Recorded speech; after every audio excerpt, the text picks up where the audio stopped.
Hello and welcome back to the channel. Today I'm going to walk you through how to add phone number to your Cowrywise app.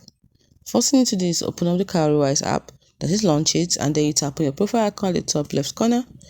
Then you tap on profile. Next thing you're going to do is tap on security actually.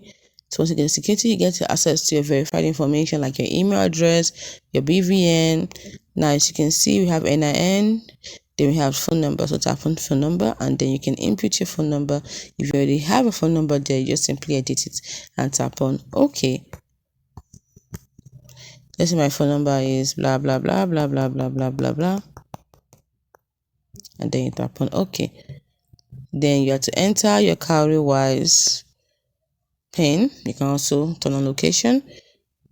See, now my phone number editing failed because I inputted a fake number. It must be a real number.